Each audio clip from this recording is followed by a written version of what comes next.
Ibrani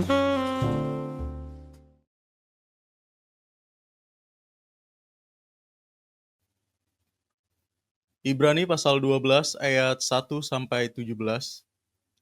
Karena kita mempunyai banyak saksi, bagaikan awan yang mengelilingi kita, marilah kita menanggalkan semua beban dan dosa yang begitu merintangi kita, dan berlomba dengan tekun dalam perlombaan yang diwajibkan bagi kita. Marilah kita melakukannya dengan mata yang tertuju kepada Yesus, yang memimpin kita dalam iman, dan yang membawa iman kita itu kepada kesempurnaan, yang dengan mengabaikan kehinaan tekun memikul salib ganti sukacita yang disediakan bagi Dia, yang sekarang duduk di sebelah kanan tahta Allah. Ingatlah selalu akan Dia yang tekun menanggung bantahan yang sehebat itu terhadap dirinya dari pihak orang-orang berdosa, supaya jangan kamu menjadi lemah dan putus asa. Dalam pergumulan kamu melawan dosa, kamu belum sampai mencucurkan darah. Dan sudah lupakah kamu akan nasihat yang berbicara kepada kamu seperti kepada anak-anak? Hai anakku, janganlah anggap enteng didikan Tuhan, dan janganlah putus asa apabila engkau diperingatkannya. Karena Tuhan menghajar orang yang dikasihinya, dan Ia menyesah orang yang diakuinya sebagai anak. Jika kamu harus menanggung ganjaran, Allah memperlakukan kamu seperti anak. Di manakah terdapat anak yang tidak dihajar oleh ayahnya?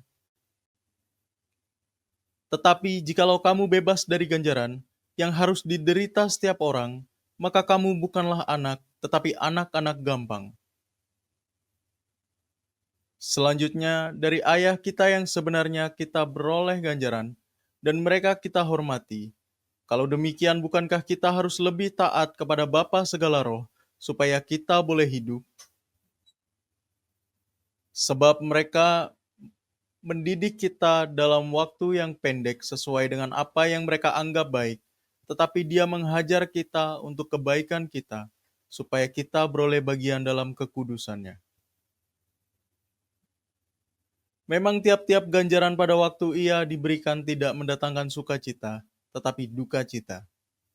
Tetapi kemudian Ia menghasilkan buah kebenaran yang memberikan damai kepada mereka yang dilatih olehnya. Sebab itu kuatkanlah tangan yang lemah dan lutut yang goyah. Dan luruskanlah jalan bagi kakimu, sehingga yang pincang jangan terpelecok, tetapi menjadi sembuh. Berusahalah hidup damai dengan semua orang dan kejarlah kekudusan, sebab tanpa kekudusan tidak seorang pun akan melihat Tuhan.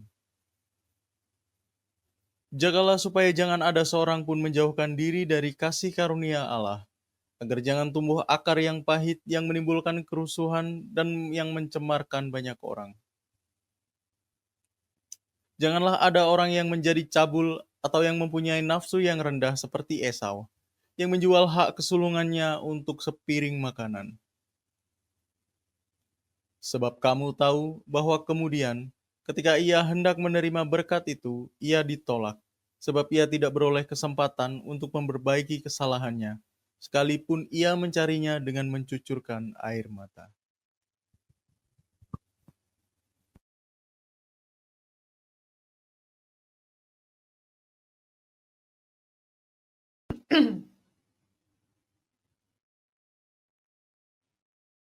Hai, shalom semua. Kita lanjut ya. Pembahasan mengenai masa penantian sudah dibacakan oleh Ferdi. Nah, kita langsung lanjut aja ke kemarin sampai ayat keempat. Kita masuk ayat kelima, 5 dan 6. Dan sudah lupakah kamu akan nasihat yang berbicara kepada kamu seperti kepada anak-anak? Hai anakku, janganlah anggap enteng didikan Tuhan, dan janganlah putus asa apabila engkau diperingatkannya. Ayat 6. Karena Tuhan menghajar orang yang dikasihinya, dan Ia menyesal orang yang diakuinya sebagai anak. Nah, kita lihat sama-sama bahwa di ayat kelima dan 6 ini, kita bisa menyimpulkan sebenarnya. Sesi keempat ini apa sih yang mau saya beritakan dari yang dibacakan tadi ya. bahwa masa penantian adalah masa di mana kita itu dididik private sama Tuhan. Kenapa saya katakan private?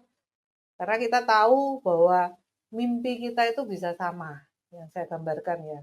Ketika kita membahas mengenai 10 gadis-gadis itu, mimpinya sama untuk menyambut mempelai laki-lakinya, ya kan? Mimpi boleh sama, bisa sama. Tetapi prosesnya itu masing-masing kita itu berbeda. Proses Anda dengan proses saya itu berbeda. Nah, itu kenapa saya katakan masa penantian itu sendiri-sendiri, teman-teman. Mungkin kita punya mimpi, punya keinginan, itu sama. Sorry, belum. Nah, itu sama. Masalah keuangan, masalah anak lah, ya kan, masalah jodoh mungkin, ya kan, masalah apa lagi, banyak hal lah. Kita punya mimpi yang sama, tetapi prosesnya itu berbeda. Nah, masa penantian ini di sesi 4 ini saya mau menjelentrehkan, ya kan, itu mengenai masa di mana kita itu dapat didikan secara private dari Tuhan. Nah, kita baca di ayat kelima tadi bahwa janganlah anggap enteng didikan Tuhan, dikatakan. Saya tertarik dengan janganlah anggap enteng didikan Tuhan. Karena banyak dari saya dan saya, bukan, jadi bukan banyak dari saudara, tidak. Banyak dari saya itu menganggap enteng didikan Tuhan itu. Kenapa saya katakan seperti itu? Banyak sekali orang ketika teguran datang, didikan itu datang, wah, kita mengaminkan itu. Kita mengiyakan bahwa keadaan kita, posisi kita, kesalahan kita benar. Memang seperti itu. Tetapi tidak banyak orang yang mau untuk diubahkan. Nah, itu adalah bagian dari menganggap enteng didikan Tuhan. Wah, besok aja tak perbaiki bisa. Selama nafas masih berembus, masih ada kesempatan. Tuhan kan Tuhan yang penuh dengan kesempatan. Tuhan itu Tuhan yang mengasihi anak-anaknya. Tuhan itu maha pengampun, ya kan. Tapi kita harus tahu loh, pintu itu tertutup loh. Kau mau gedor-gedor sampai mencucurkan air mata pun hal itu tidak akan kembali loh pada kamu. Sesuatu yang the best yang Tuhan siapkan untuk kita. Ketika kita tidak mau melakukan dengan the best yang kita bisa, kita lewatkan yang the best itu.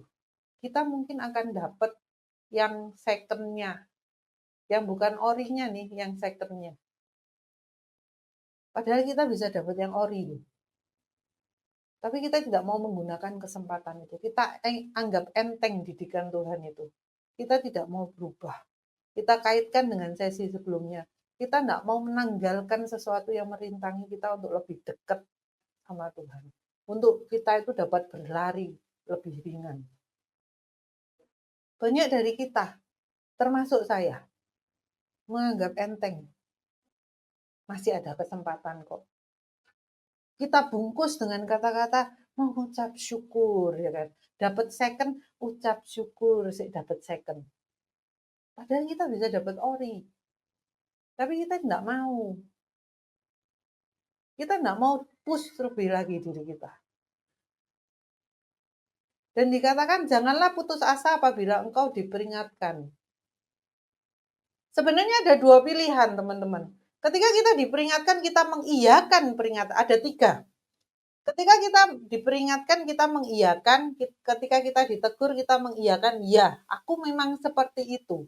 Dan kita memutuskan apa? Tidak berubah. Tetap aja jalan seperti itu. Atau kita memutuskan untuk berubah. Ya. Dan yang terakhir, kita memutuskan untuk kehidupan yang mendayu-dayu. Ya, aku memang kayak itu kok. Aku memang tidak bisa apa-apa, ya kan. Ini yang dikatakan putus asa. Dan akhirnya mengakhiri hidup. Kok kayaknya sudah tidak ada kesempatan lagi. Padahal kesempatan itu masih ada. Tetapi kita sudah memutuskan kehidupan kita. Oh, aku sudah tidak bisa, tidak memperoleh kesempatan lagi. Padahal kamu masih nafas loh. Terus mati lah mati. Tapi besok ya masih nafas kok. Masih beraktivitas seperti normal kok. Jadi dikatakan janganlah putus asa. Ada 3 nih. Ditegur berubah, ditegur tidak berubah. Terus yang ketiga mengakhiri hidup sendiri. Jadi memutuskan hidup kita sudah berakhir semuanya. Padahal masih hidup gitu loh. Jadi yuk teman-teman, jangan anggap enteng didikan Tuhan. Jangan juga putus asa apabila kita diperingatkan. Ayat ke-6, nah saya tertarik nih di ayat ke-6. Tadi saya sempat tanya-tanya sih sama si Ferdi. Karena Tuhan mengajar orang yang dikasihinya dan ia menyesah orang yang diakuinya sebagai anak. Nah, saya tanya tadi, menyesah itu apa sih? Nah, googling dong, menyesah itu apa sih? Menyesah adalah memukul berulang-ulang atau menyiksa dengan memukul. Sangar yo, ikut Tuhan yo. Harus siap untuk dihajar, harus siap untuk disesah, ya kan? Menyesah itu memukul berulang-ulang. Jadi ketika kita mengenal Tuhan, ya didikan keras itu akan ada dalam kehidupan kita. Bahkan ketika saya bertanya-tanya, teman-teman. Nah, kita lanjutkan dulu di ayat ke-7, baru saya akan sharing kesaksian ya kan. Ayat ke-7. Jika kamu harus menanggung ganjaran, Allah memperlakukan kamu seperti anak. Di manakah terdapat anak yang tidak dihajar oleh ayahnya? 8. Tetapi jikalau kamu bebas dari ganjaran yang harus diderita setiap orang, maka kamu bukanlah anak, tetapi anak-anak gampang. Nah, saya akan melihat ayat ke-7. Nah, ayat ke-7 ini dikatakan bahwa harus menanggung ganjaran. Ganjaran itu apa sih? Ganjaran adalah diterima atau diperoleh oleh orang-orang yang melakukan kesalahan. Salah memutuskan, salah melangkah, ya kan? Itu dia memperoleh ganjaran. Akibat dari keputusan kita yang salah. Bayar harganya. Ya kan? Nah, ini tuh sebagai jalan kehidupan kita. Saya katakan seperti itu. Orang yang dikasihinya, ayat sebelumnya dikatakan bahwa dia itu dihajar dan disesah. Masih dilanjutkan nih. Ketika kamu salah langkah, proses belajar kan? Nggak mungkin toh orang proses belajar itu nggak salah. Pasti ada salahnya. Kamu nerima ganjarannya. Lalu lebih baik aku diem dong, nggak belajar. Nah, orang yang diem dan tidak belajar, tidak melakukan apapun juga. Ya itu sama kayak gadis-gadis bodoh itu. Tidak berani untuk melangkah. Tidak berani untuk mengambil resiko. Apa-apa takut. Apa-apa enggak mau mencoba. Apa-apa enggak mau capek. Apa-apa maunya nyaman.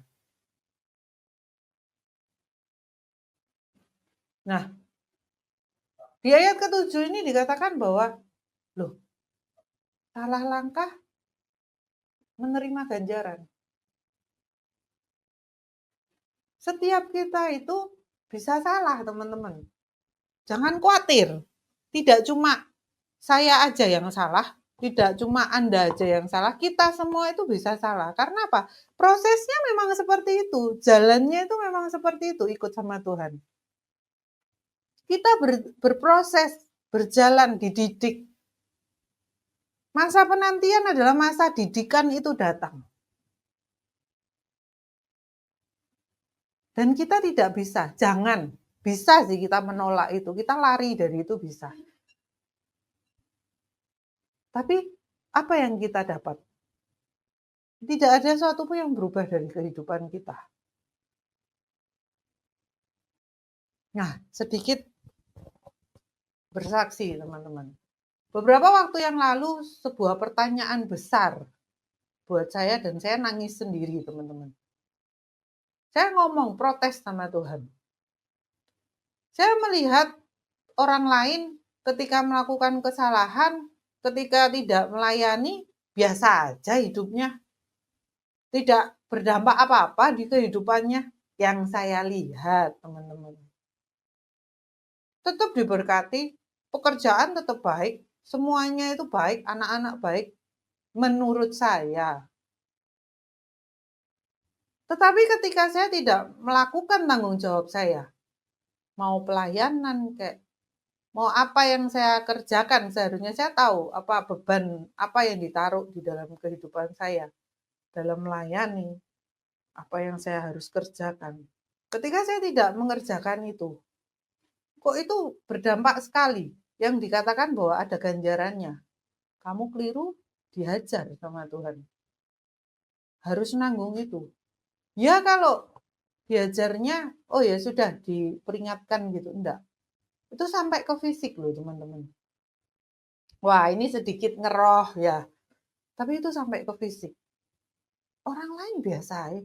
Kenapa aku bisa taruh di fase sampai ke fisik ya? Apa bedanya? Nah, sebuah kata-kata penghiburan.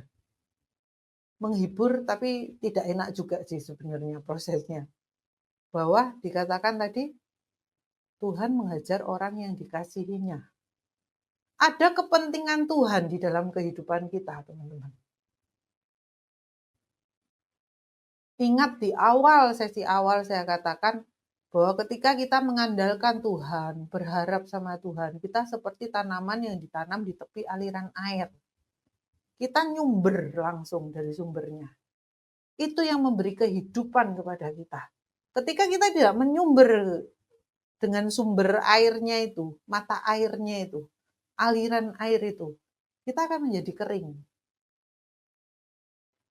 Langsung berdampak, langsung kelihatan loh. Hidup kita itu seperti apa kalau tanpa Tuhan?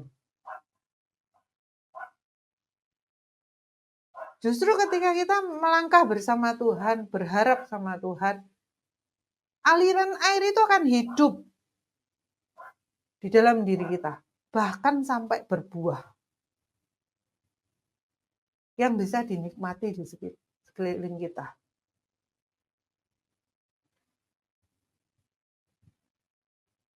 Nah kita bisa salah enggak? Ya sangat bisa. Saya jatuh bangun dengan salah saya.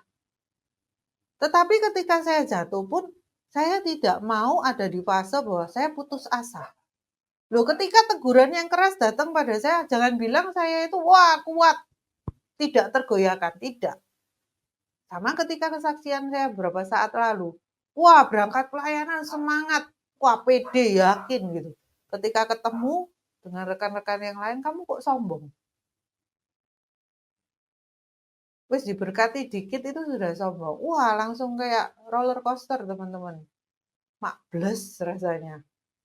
Loh, itu ada pilihan. Kalau mau putus asa, putus asa. Tetapi saya memilih untuk jangan putus asa. Ayo bangkit. Ayo Isa-Isa. Walaupun itu seharian itu saya enggak enak loh. Wah sini itu muter bergejolak di pikiran gini. Enggak enak rasanya. Belum dikasih rasa mual ya kan. Belum dikasih kayak masuk angin rasanya.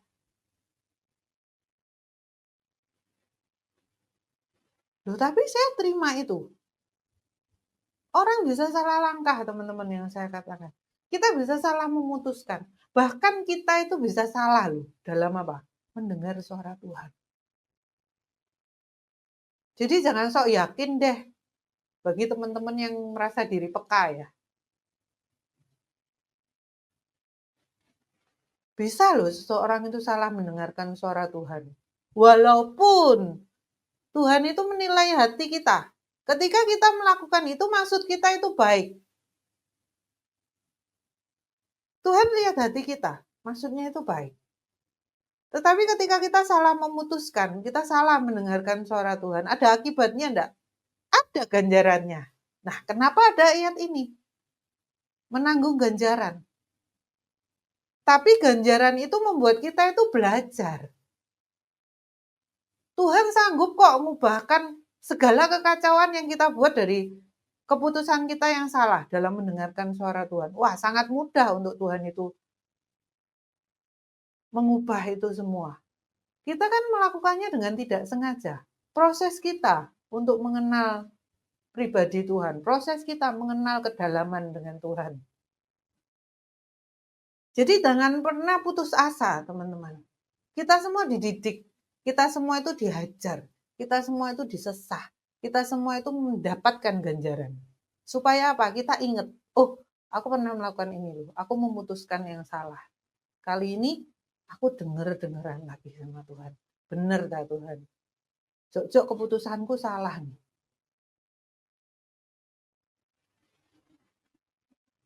Jadi tidak ada satupun dari kita itu yang bebas dari ganjaran dari apa yang kita lakukan.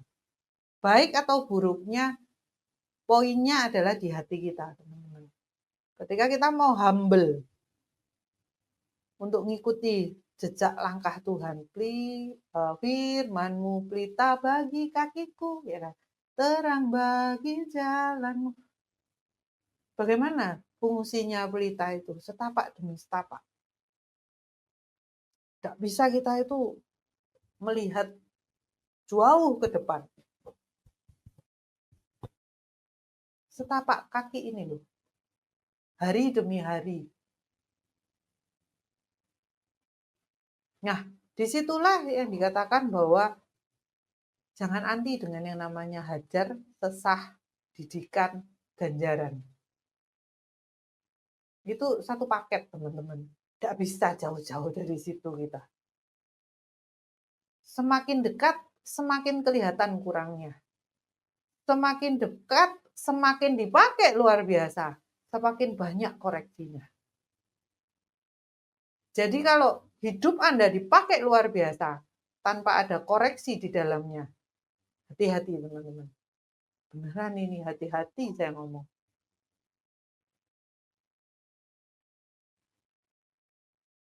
Ada soalnya orang, wah yang terkonek langsung sama Tuhan. Tidak bisa satu orang pun mengoreksi. Ngomong yang baik-baik enggak apa-apa, tapi kalau koreksi enggak. Saya kan langsung terkoneksi dengan yang ilahi. Ada. Jadi yuk teman-teman, jangan bosan untuk belajar, jangan bosan untuk dididik. Yang terlebih penting ketika didikan datang itu bukan kita ya nggih, tapi kita siap enggak untuk berubah. Siap enggak untuk mengoreksi segala sesuatu yang sudah kita putuskan direvisi. Oh ternyata Tuhan maunya kayak gini. Satu persatu. Apa yang bisa kerjakan, kita kerjakan dulu. Ketika semua koreksi itu masuk ke saya, wah yang ada di otak, nangis-nangis teman-teman. Kok banyak sekali ya ruwetnya. Oh ternyata ketika aku berangkat dengan kepedean luar biasa, saya pulang dengan membawa PR yang banyak teman-teman. Dan pertanyaan yang saya ajukan ke rekan-rekan pelayanan. Terus aku harus berubah itu mulai dari mana? Ya kan? Segitu wis kadung ruwet nih. Tuhan, aku itu harus mulai dari mana ini? Wis kadung ini. Satu demi satu. Dan seorang rekan berkata, Nong, jauh-jauh. Yang bisa dulu aja kamu perhatikan. Yang bisa kamu ubah, ubah. Jadi sama kayak ngerjakan ulangan. Ya, kita semua pernah sekolah kan. Ngerjakan ulangan, kerjakan yang mudah dulu. Yang susah belakangan aja. Dan saya dapat jurus baru, teman-teman.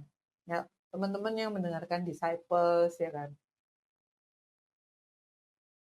Mendengarkan program-program yang ada di Smart People. Wah, kita dapat jurus baru nih.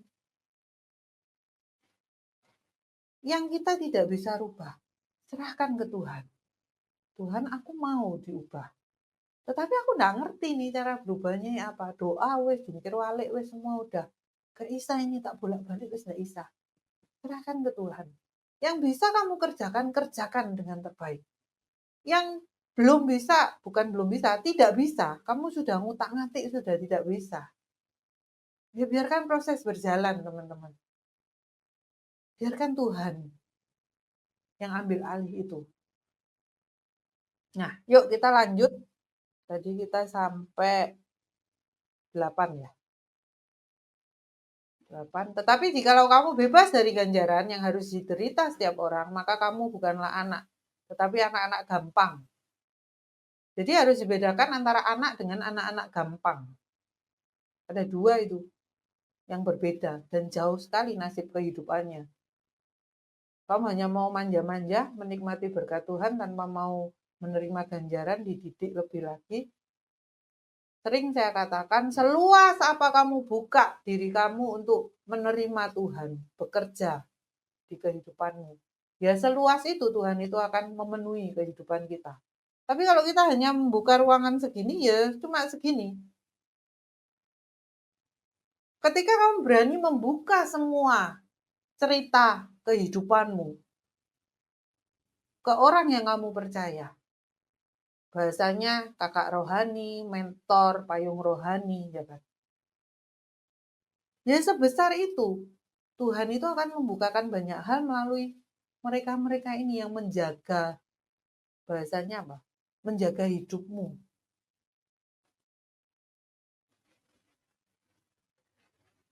Nah itu yang saya alami teman-teman. Saya buka semuanya. Mulai dari bayek, ya bayek, sekolah, didikan papa mama, kuliah, mengenal pria, ya kan? Terus menikah, punya anak, suami dipanggil pulang, jatuh, bangun lagi. Nah, proses itu berjalan semua. Itu dibuka. Sudah kita buka semua belum? Loh, saya tidak menyuruh saudara untuk mengerjakan apa yang saya kerjakan ya, teman-teman. Cuman yang saya kerjakan itu, saya buka semuanya. Di masa saya baik, di masa saya susah, di masa saya benar, di masa kejatuhan saya buka itu semua. Nah, terus setan mau ngintimidasi dari titik mana? Karena itu kan sudah dibuka. Kan dikatakan oleh darah anak domba, oleh kesaksian kita, iblis dikalahkan, kuasanya dihancurkan. Karena apa? Lewat kesaksian kita. Kesaksian itu apa? Apa yang kita alami pribadi. Bukan sekedar diberkati, tapi ketika kamu jatuh, dapat ganjaran, dididik, disesah, diajar, kamu berani ngomong itu. Berani saksikan, berani berbagi cerita. Kalau kamu tidak berani untuk berbagi cerita dengan halayak ramai, ya kan? Circle terdekat kalian deh. Circle terdekat kalian pun kalian tidak siap, mentor rohani deh. Karena mereka yang berjaga-jaga atas hidupmu. Nah, ketika kita berani membuka itu, maka ya sebesar itu ruang itu akan bekerja. Tuhan itu akan bekerja atas kehidupan kita. Peringatan-peringatan yang masuk ke kita pun akan semakin tajam. Karena apa? Loh, kita menjadi apa adanya. Kita tidak menjadi palsu kok. Jadi apa adanya. Tuhan akan ngomong pun apa adanya sama kita. Tidak bertele-tele, ya kan? Nah, yuk lanjut di ayat ke-9.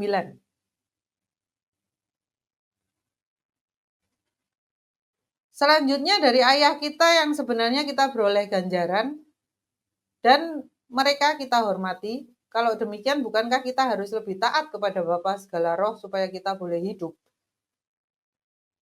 Lanjut.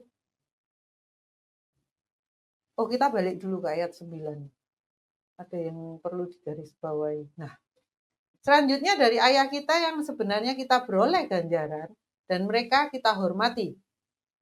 Kalau demikian bukankah kita harus lebih taat kepada Bapa segala roh supaya kita boleh hidup? Yang mau saya garis bawahi adalah supaya kita boleh hidup. Lawan dari hidup itu adalah mati. Berapa banyak dari kita itu mengalami kematian rohani, teman-teman? Karena apa? Sumbernya adalah taat. Dikatakan di sini bahwa ayat ke-9 bisa dibuka lagi ya, Fer? Ayat ke-9. Nah, supaya kita boleh hidup. Bagaimana kita bisa hidup? Itu kuncinya adalah bukankah kita harus lebih taat kepada Bapa segala roh. Jadi kunci untuk kita hidup adalah harus lebih taat kepada Bapa segala roh. Nah, di atasnya kan dikatakan Bapak yang secara jasmani ini aja loh. Dapat ganjaran ketika kita itu berbuat salah. Dan kita itu hormat sama papa mama kita kan gitu. Nah, kalau demikian bukankah kita itu harus lebih hormat lagi sama yang ngasih kita hidup? Bapa segala roh. Supaya kita boleh hidup. Jadi kamu akan tidak hidup atau mati ketika kita tidak lebih taat lagi, dikatakan. Kamu harus lebih taat lagi. Ketika kamu sudah oke nih dididik, ketika kamu oke nih untuk disesah dihajar, ketika kamu mau diganjar, mendapatkan ganjaran nih dari apa yang kamu salah. Yang saya katakan bahwa setiap orang itu bisa salah loh dengar suara Tuhan, bisa jatuh loh, bisa salah memutuskan loh. Nah, itu kenapa ada ayat ini dikatakan kamu harus lebih taat kepada segala Bapa roh supaya kamu hidup. Kamu kan sudah taat nih perjalanannya, didik, sesah, hajar, ganjaran ya kan. Nah, ketika di tengah-tengah ini, ketika kamu mengalami masa di mana kamu salah mendengarkan suara Tuhan, kamu diganjar oleh kesalahan itu loh. Aku ini belajar, hatiku ini bener loh. Aku ini bener loh, mau melakukan itu karena aku dapat suara dari kamu loh Tuhan. Ternyata hasilnya kok keliru.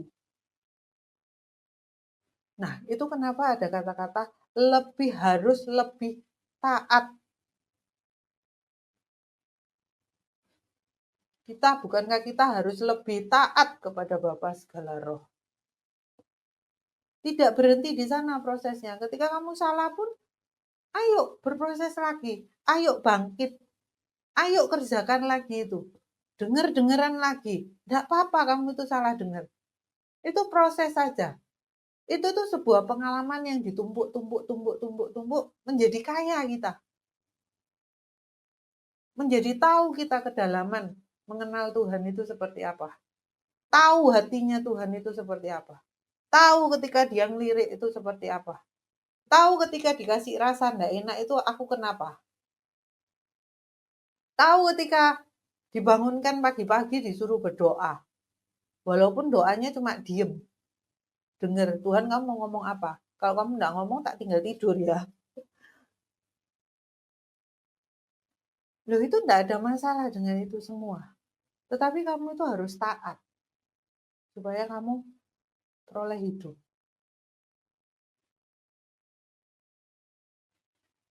Ayat 10, berapa banyak dari kita bahwa kita sepertinya hidup. Melakukan segala sesuatunya biasa, melayani, berbuat baik, menabur. Tetapi pada kenyataan yang di dalam kita itu kita mengalami masa di mana mengalami kematian rohani, teman-teman. Ya, hanya melakukan aktivitas rutinitas saja. Nah, itu kematian rohani. Kita tidak ada passionnya. Kita tidak ada lebaynya. Kapan lalu saya sempat buat sebuah quote bahwa Tuhan seneng loh kalau kita itu lebay sama dia. Kan di firman dikatakan ketika seorang minta kamu jalan berapa mil, kamu jalan melebihi itu. Ketika Tuhan minta bajumu, kamu kasih jubahmu. Loh, itu kelebayan. Tuhan suka kelebayan kita. Ketika Tuhan suruh ngasih 50.000, takut salah kita kasih 100.000. Loh, itu kelebayan. Aku takut salah. Tuhan nilai itu. Hari ini benar ya, baik ya. Dia takut salah dilebihkan. Lebih baik kamu ngasih lebih daripada kamu kurang, teman-teman. Karena itu pertanggungjawabannya panjang. Kamu bisa dicuekinya pun panjang. Kupingmu bisa celentik dan panas itu bisa dirasakan gitu loh di fisik kita. Jadi lebih baik kita lebay daripada kita mengalami yang namanya mati rohani. Kita tidak bisa ngerasain. Pokok ya jalan aja. Ya ngalir aja, ya kan. Tidak ada menggebu-gebunya. Tidak ada takut salahnya. Ketika kamu takut salah itu benar dan baik loh teman-teman. Berarti kamu itu pengen ngasih yang terbaik. Ketika saya ingat sekali, ketika saya melakukan sebuah pelayanan, terus ada yang salah nih. Oh, anggap contoh gini aja. Beberapa saat yang lalu kita datang ke sebuah gereja untuk melayani. Bapak gembalanya sudah pesan, Nong bawa tripod ya, kita live. Oke, di perjalanan saya lupa teman-teman. Nah, ketika lupa itu sepanjang ibadah, wih rasanya di sini kok bisa lali loh. Oh, bersih padahal udah dipeseni loh dari kemarin. Kok enggak tak siapin sih ya? Kok gini ya? Kok gitu ya? Itu mengganggu sekali. Nah, itu berarti kamu itu ada beban di dalamnya. Kamu tahu kamu salah, duh ya apa yo, harusnya itu saya yang terbaik loh, harusnya saya ngerekam gitu. Harusnya bisa live loh. Tapi gara-gara aku enggak bawa, aku jadi gini, merugikan segala macam. Nah, itu namanya kita itu ketika ada rasa salah, ketika kita tidak bisa ngasih maksimal ke Tuhan. Justru saat itu tuh hati kita itu benar gitu. Tapi ketika kamu sudah salah, kamu tidak merasakan apa-apa. Ya sudahlah, besok kan ya bisa rekaman. Masih ada kesempatan di lain hari ya kan. Nah, itu yang dikatakan jangan pandang enteng didikan Tuhan. Kita merasa biasa aja. Jadi, yuk teman-teman, kita belajar untuk menangkap bahwa keras sih didikan itu, ganjaran itu. Tapi mau enggak kita itu masuk? Ketika kita masuk di dalamnya, enak-enak gitu loh. Walaupun perjalanannya susah tapi enak-enak. Kamu bisa tahu gitu loh sensasinya ya kan. Ikut Tuhan itu gregetnya di mana itu ya saat ini gitu loh. Masa penantianmu ini gitu loh. Masa yang kita lihat bahwa ekspektasi versus realitanya itu seperti apa. Tapi kita tetap mau ikuti proses itu. Mau dididik gitu. Yuk lanjut ayat 10. Sebab mereka mendidik kita dalam waktu yang pendek sesuai dengan apa yang mereka anggap baik. Tetapi dia mengajar kita untuk kebaikan kita supaya kita beroleh bagian dalam kekudusannya. Jadi teman-teman jangan pernah harapkan bahwa wah prosesku sudah selesai. Ingatlah teman-teman, begitu banyak aspek dalam kehidupan kita. Ketika kita lulus satu aspek, umpamanya nih keluarga, ya. Nah, dalam keluarga aja aspeknya banyak, teman-teman. Ketika kita beres nih, hubungan kita dengan istri atau suami kita, masih ada aspek yang lain. Anak-anak kita gimana? Mertua kita gimana? Orang tua sekeliling kita gimana? Jadi, kalau ayah di dunia ini, mereka mendidik kita dengan dalam waktu yang pendek, ya di garis bawah itu dalam waktu yang pendek. Tetapi kalau kita berjalan bersama dengan Tuhan, waktunya tidak pendek teman-teman, seumur hidup. Sampai kita menghembuskan nafas terakhir ini loh, baru proses kita itu berhenti. Berarti untuk teman-teman yang saat ini sudah berpulang, berarti proses mereka sudah selesai. Beberapa aspek dalam kehidupan mereka itu sudah sangat baik.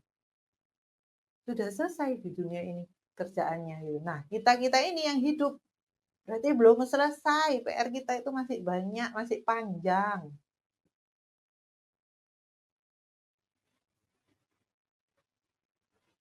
Supaya apa?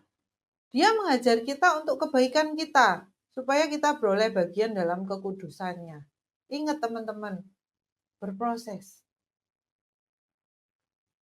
Diumpamakan di dalam kehidupan kita itu ada 10 aspek hidup kita. Berapa hal yang kita kalah? Mungkin tiga hal yang kalah di dalam kehidupan kita. Masih ada 7 aspek yang bisa kita kejar. Kita jangan kalah. Nah, ini tuh butuh proses. Proses terus-menerus selama kita hidup. Yang mungkin kita saat ini ngomong kita gagal, loh Tuhan bisa balikkan itu loh. Nanti kita lihat ayat-ayat seterusnya. Oh, seakan-akan kita sudah selesai nih. Wah, sudah tidak bisa dirubah. Wah, tidak bisa menghasilkan apa-apa sudah. Tapi Tuhan bisa ubahkan itu. Lanjut di ayat 11.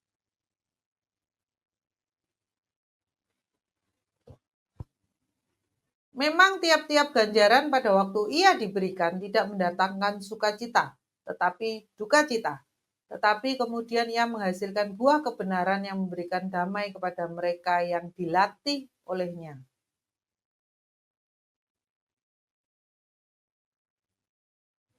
Sampai 11 dulu, enggak apa-apa. Memang tiap-tiap ganjaran, ya saya masih mencerna ternyata. Memang tiap-tiap ganjaran pada waktu ia diberikan tidak mendatangkan sukacita. Ya jelas lah, tiap-tiap ganjaran itu pasti tidak mendatangkan sukacita. Tetapi duka cita. Kenapa saya katakan bahwa ketika teguran itu datang menghampiri saya, butuh waktu sehari teman-teman untuk saya mencerna itu. Tidak terima kok bisa begitu, padahal maksudku begini, padahal aku itu rasanya fit sekali, padahal aku itu rasanya sudah mentok nih gitu semangatku. Ketika teguran itu datang di plak, dan tidak mendatangkan sukacita, mendatangkan duka cita. Tapi di situ kita diajarkan untuk menghasilkan buah kebenaran. Baik belum tentu benar. Banyak dari kita terjebak dengan yang namanya baik saja. Ada yang benar, ada yang sempurna. Nah, itu ada tahap-tahapnya teman-teman. Yang baik aja masih ada yang harus kita kejar, benar. Yang benar aja masih ada yang kita kejar, disempurnakan. Menghasilkan buah kebenaran yang memberikan damai kepada mereka yang dilatih olehnya. Bukankah kita semua itu masuk dalam latihan-latihan itu supaya kita dapat berlomba, mengikuti perlombaan yang diwajibkan. Ini diibaratkan itu seperti ini, teman-teman. Kita contoh saja ambil contoh wanita yang melahirkan. Wah, dia mengandung nih 9 bulan ya. Untuk para pria yang tidak merasakan melahirkan, ya sudah lah ya. Tapi yang cewek mengandung 9 bulan, wah, ketika saya kebetulan nih, saya melahirkannya itu sesar, teman-teman. Banyak orang berkata bahwa sesar itu lebih sakit daripada normal. Tetapi ketika saya melahirkan, puji Tuhan, saya mau ngomong bahwa sesar itu tidak sakit, teman-teman. Yang sakit itu melahirkan normal. Karena apa?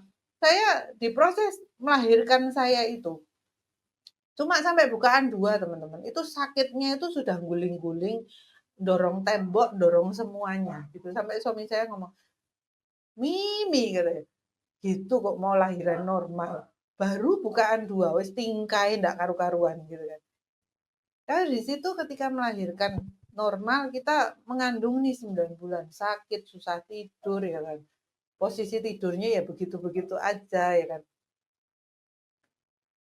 Proses mungkin teman-teman yang normal itu akan lebih merasakan sakitnya melahirkan itu seperti apa. Tetapi ketika bayi itu sudah cerot, udah keluar, kita sudah lupa dengan yang namanya sakit. Benar ya? Si suami pun kekhawatirannya, wah harunya seperti apa ketika anak itu sudah keluar. Tidak akan sebanding dengan penderitaan yang kita alami. Kebahagiaan yang kita peroleh itu. Jadi yuk teman-teman maui didikan itu. Maui penderitaan itu.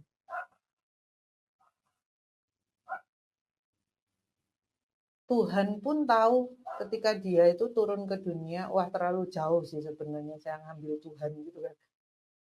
Dia datang ke dunia itu untuk dikorbankan. Dia pun mau. Sampai keringatnya keluar darah. Nah, kita kan belum sampai titik itu. Kita menerima ganjaran dari apa? Ya, apa yang kita buat itu keliru gitu loh. Kalau Tuhan kan enggak, dia enggak salah apa-apa. Tapi dia menanggung semuanya. Supaya kita itu bisa belajar dari Tuhan. Supaya kita itu belajar dari senior-senior kita. Orang yang di atas kita.